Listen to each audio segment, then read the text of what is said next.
Hi, everybody. I'm Alicia Wise from Information Power, and I'm, which is a really small consultancy firm. There are two of us. And we have been doing a project that you've heard referred to at various times today on behalf of the Wellcome Trust and UKRI, so two of the Plan S funders. And this is undertaken in partnership with ALPSP.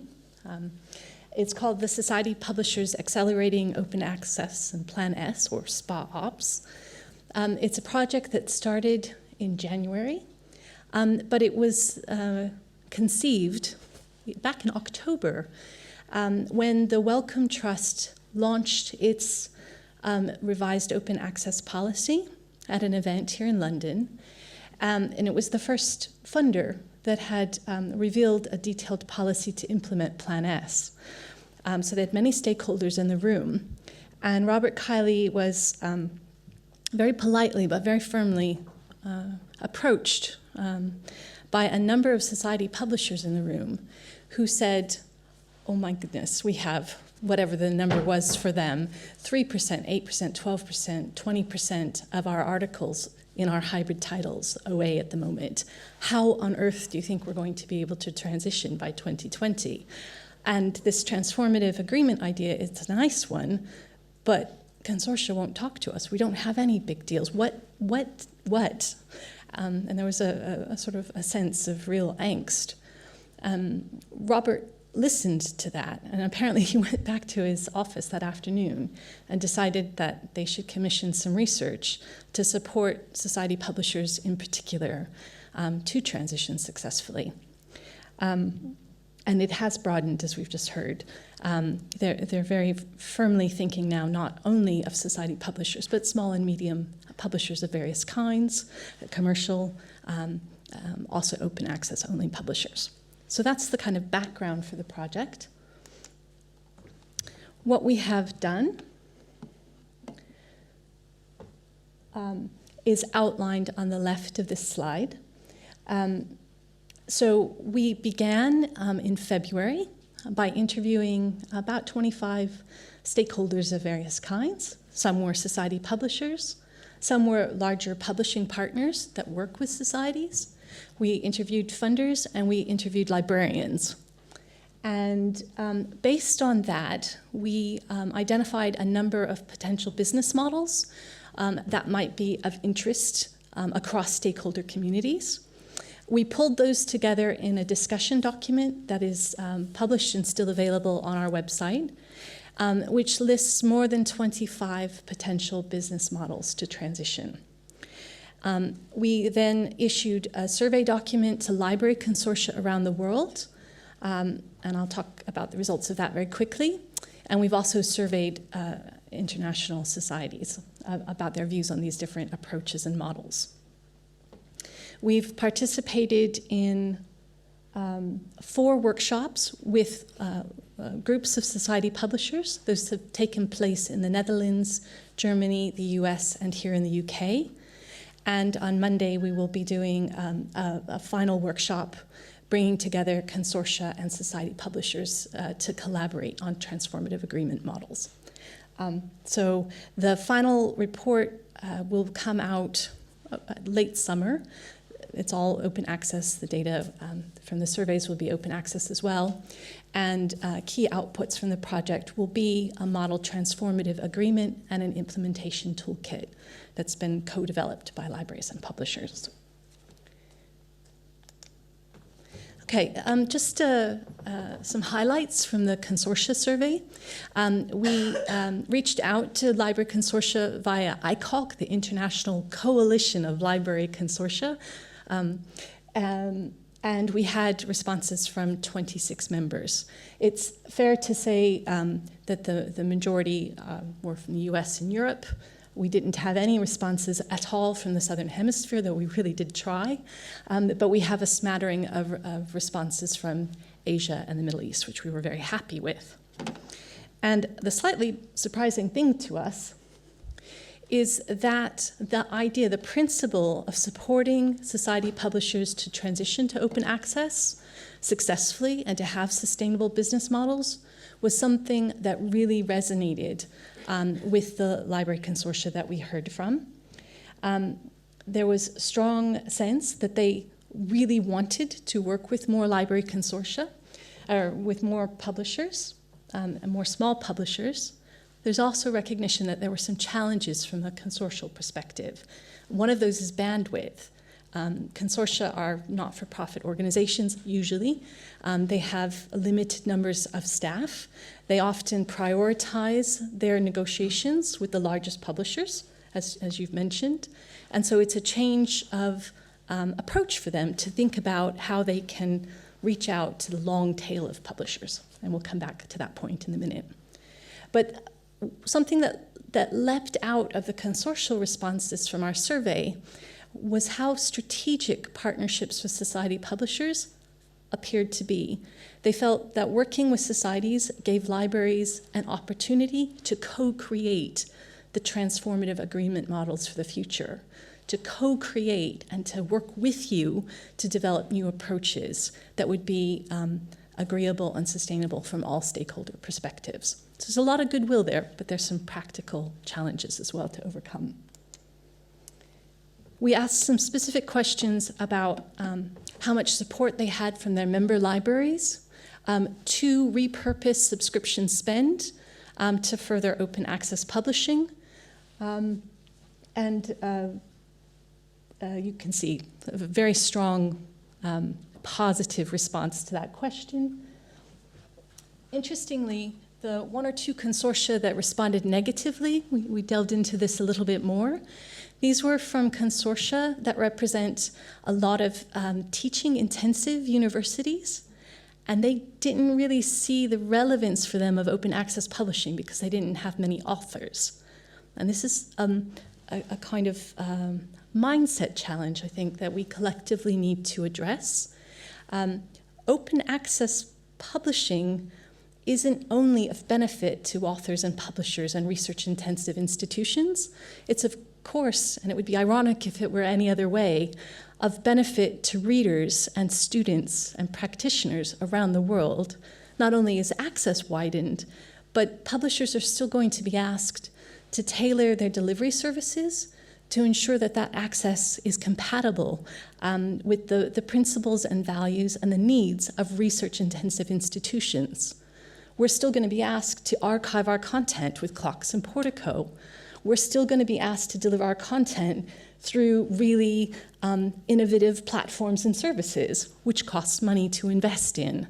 So we need to be thinking as we pitch our business models to consortia, and they need to be thinking when they hear our propositions about the value that open access has not only for authors, but also for readers and other sorts of end users. Okay, now a little bit about the society survey that we did. We've had, and these were slides that were preliminary, so the numbers aren't going to quite add up, but we had 104 responses altogether. The majority, nearly 70, were from the UK, but we had around 25 responses from the United States, and then a little smattering of responses from societies. For example, 4 in China, 1 in Hong Kong, and a handful of societies in Europe as well. Again, despite quite a lot of effort, no response from the Southern Hemisphere.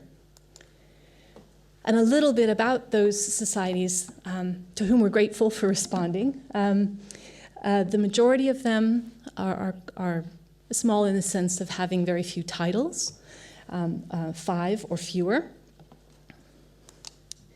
And we've tried to cut the data to look at differences between STEM and HSS publishers, which is quite interesting.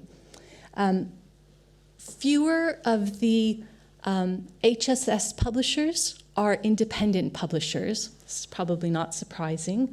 Most of the HSS publishers who responded are working in partnership with larger organizations who publish and sell on their behalf. Something we expected going in, and we have been disabused of, was that we expected far less experience of open access publishing from the HSS respondents. And though there is a little bit of a difference between STEM and HSS, it's actually not so much as we were anticipating.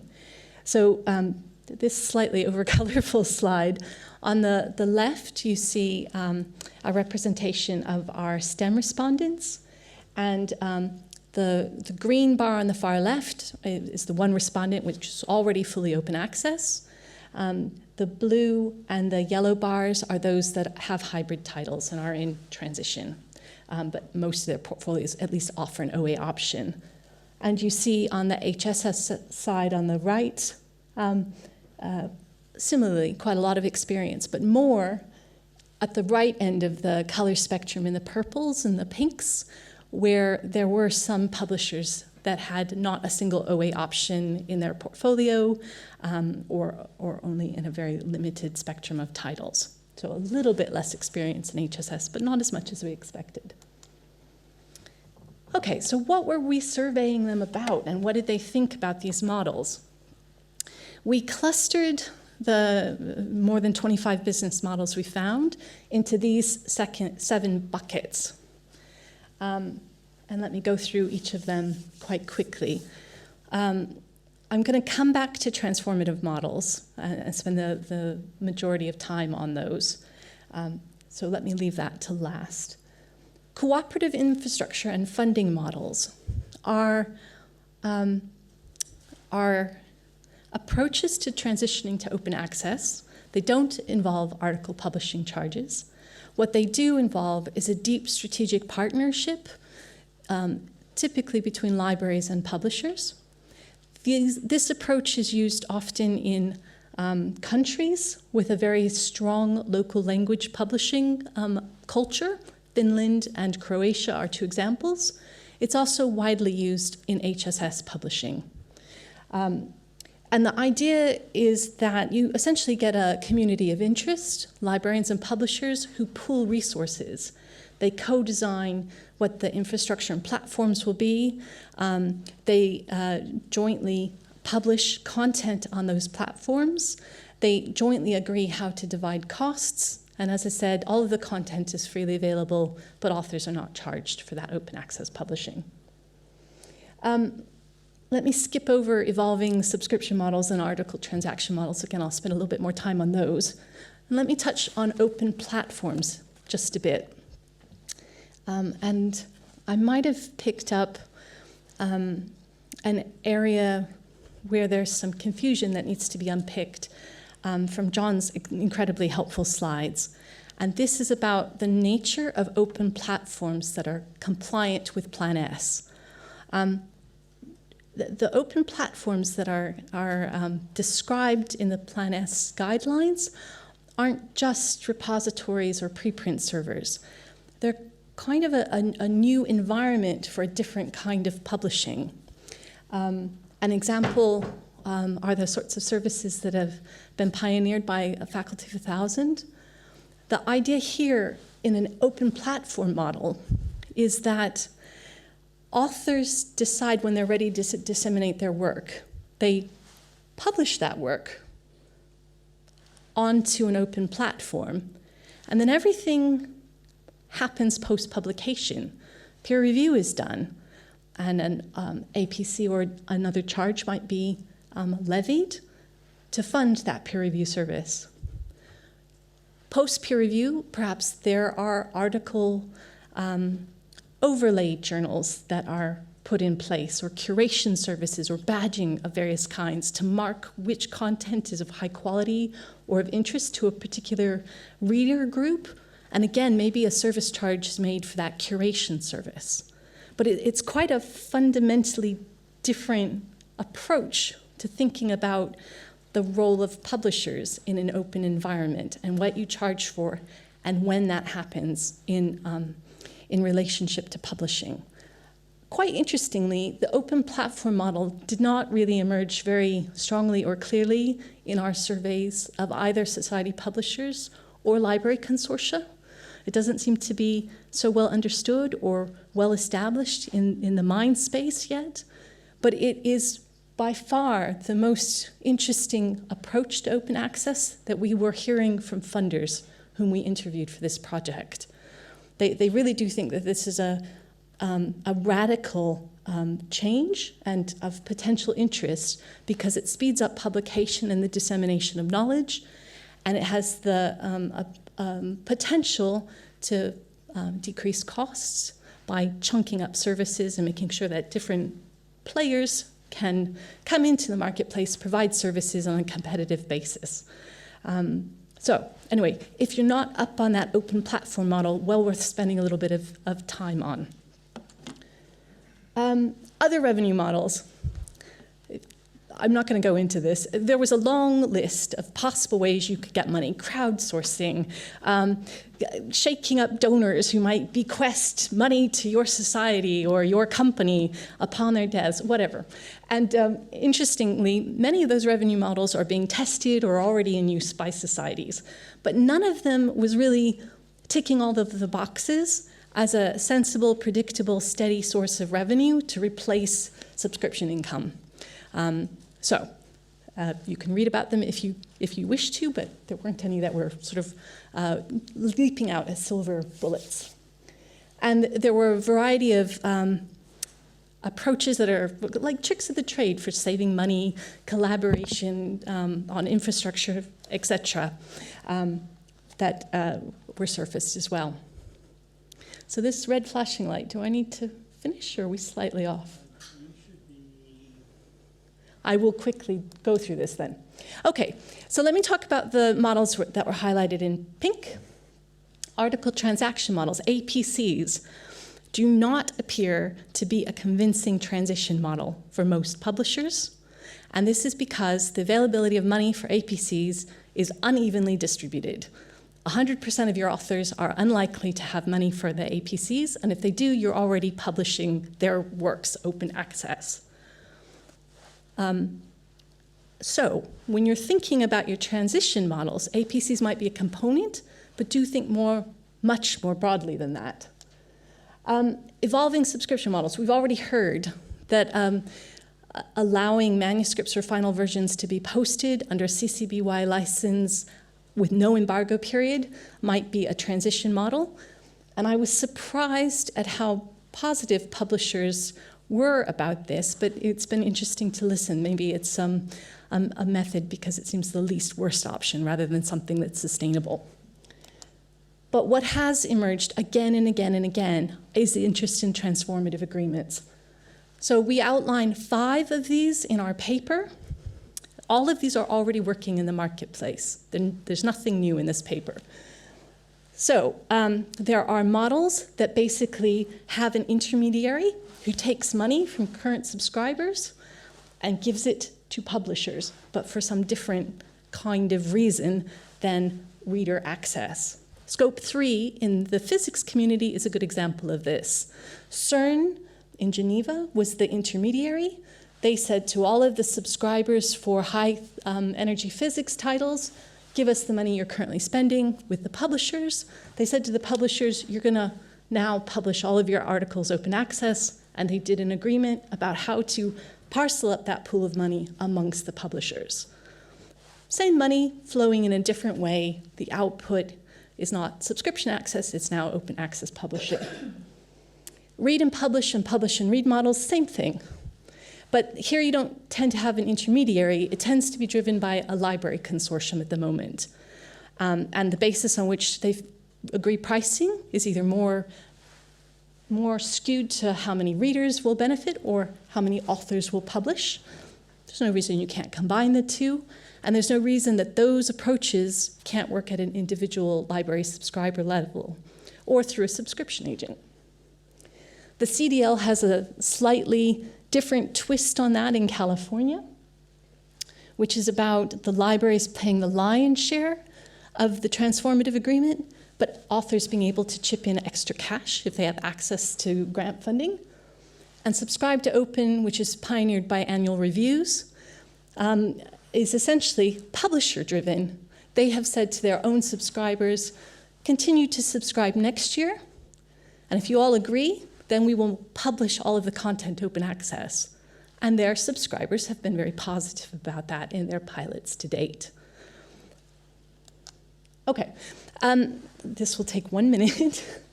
let me get you into the mindset of a library consortium thinking about transformative agreements. So this is the set of slides from the Max Planck Digital Library, negotiating sometimes on behalf of the 70 or so Max Planck institutes, and sometimes on behalf of all research organizations in Germany. And what they did, they mapped out where their authors are publishing, and they came up with this list. And they said, we're going to try to enter transformative agreements with our top 20 publishers. Now you'll notice that there's a big pie slice in the top left marked others. That's where all the society publishers and Brill and small and medium-sized publishers fit in others. But Max Planck's ripping through this chart pretty quickly. They could immediately tick the boxes on the OA-only publishers that their authors were publishing with, and then they started striking transformative agreements. So this was their position in 2017. By the start of this year, they had filled in more of their pie slices, and they've also begun to add transformative agreements with publishers that sit in the other slice. There are some of these pie slices that they're not likely to get very far with quickly, and that frees up some energy and capacity to deal with smaller and medium-sized publishers. Okay, this is the final slide. It shows you those countries that have already engaged with at least one transformative agreement. So it is happening around the world. The majority of these are with larger publishers, not smaller ones. But there's no reason that the principle can't be deployed more broadly. And on Monday, we are convening a workshop with consortia from Australia, Germany, Spain, Sweden, the UK, the US, and Hong Kong. And we have remote observers from Taiwan, Korea, China, and Brazil, working with a group of society publishers in STEM and some HSS publishers drawn from university presses. And we're going to lock them in a room and get them to work collectively on some model agreement terms, some principles that might guide how you have pricing or other discussions around transformative agreements, and some consensus on the kind of data that's needed to have sensible discussions around how you reach a price, and some administratively feasible ways to report back to funders and other stakeholders out of it. And there are clearly roles for players like HighWire, like AccuComms, because it's likely that some of the data from platforms will be needed from the publishing activities within organizations to feed into these transformative agreement negotiations.